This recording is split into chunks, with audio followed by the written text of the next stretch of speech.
Hey everyone, my name is Ben, and you're listening to A Daily Dose of English.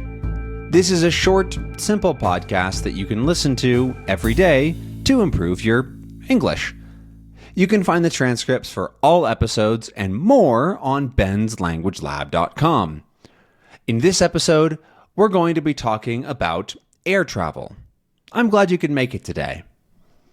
Air travel, or flying by airplane, or just flying. A lot of different names for it, but it's all the same concept. I think I typically call it flying, because there's no real other way that we fly. It's mostly in an airplane. Air travel is sort of an interesting topic because there's a specific way that it happens. It's pretty it follows the same patterns no matter where you're going or where in the world you are. Sure, there's differences and things that are better or worse depending on the country or the airport even, but it's the same general concept. I've been pretty lucky that I travel by plane fairly often, not as often as some people who fly like every week or every day, but I fly pretty frequently. And I flew even more, I think, in the past. I've done a good amount of traveling. And then also having to get back home, I always have to fly to get back home if I want to go see my family for whatever holiday or Christmas or whatever it is. And so I think I can talk a little bit about air travel and maybe make a bit of an interesting episode here. Because air travel isn't easy.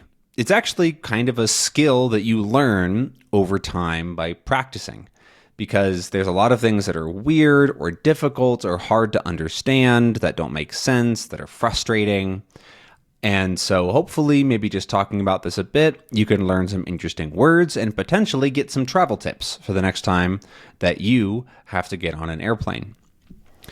Because it all starts with booking your flight or finding a flight to go to where you want to go. And there's a lot of different ways to book flights, but I typically use Google Flights or flights.google.com because it searches a lot of different flights all over the world, different airlines and everything, and gives you some good options for how to get there. And then once you find a flight or a route that you like, I guess once you've put in your information, the next thing that I look at is what time of day I fly, because I'd much rather pay a little bit more than have to fly out at 2 a.m. or something really, really early or super duper late at night, because flying overnight is not very much fun.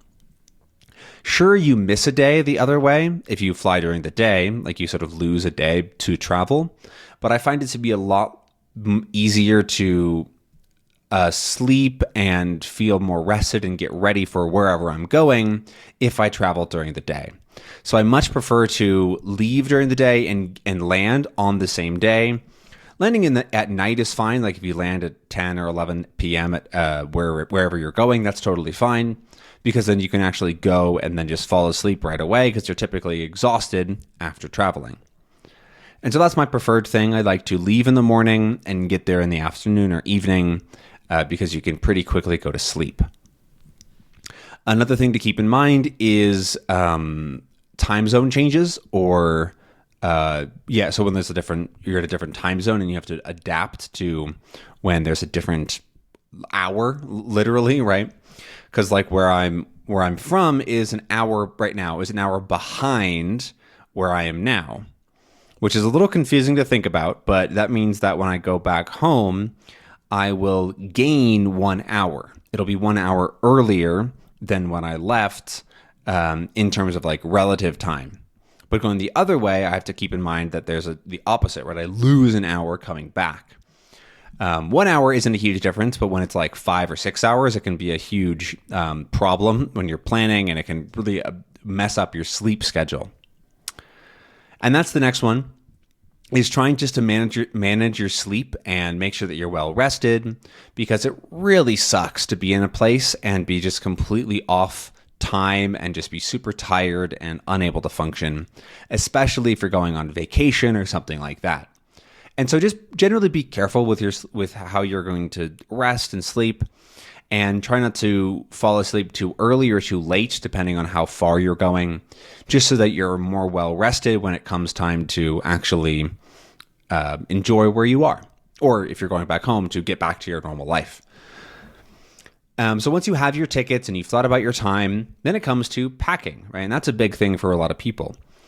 My tip is bring less than you think you need.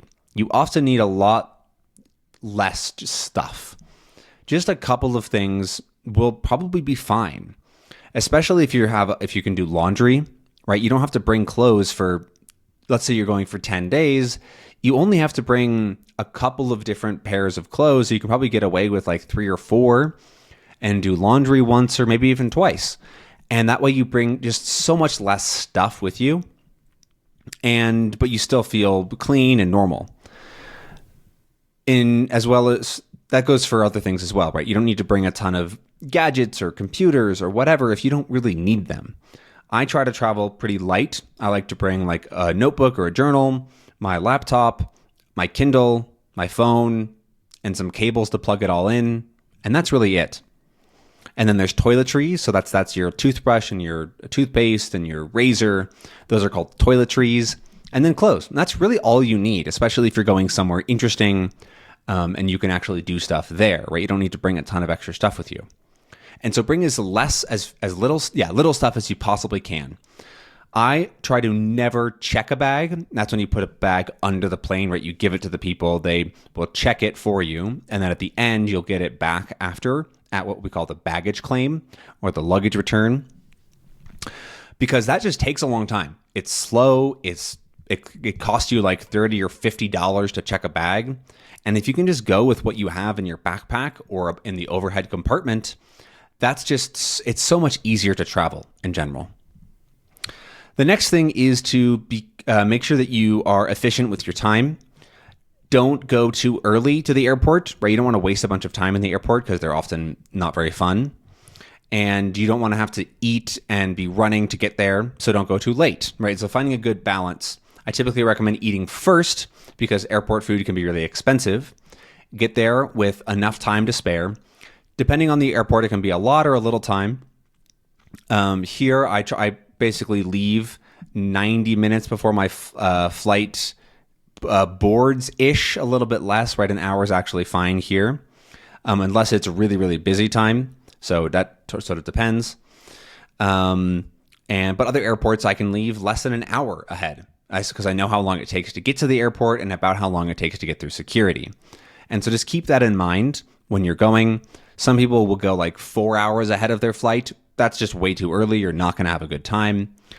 90 minutes or 2 hours is usually fine if getting to the airport is less than 20 minutes. So plan that out. Think about how long things are going to take and then go through security. When you get there, obviously. And that's a big thing. I always have my boarding pass before I go. So I check in on my phone. So that's the ticket to get on the flight, basically. And I have all my documents and things ready to go so that it's really easy to show people that I have my ticket, I have my passport. I'm just going to go through security. And then you can go pretty easily. Just ask the people what you should take off.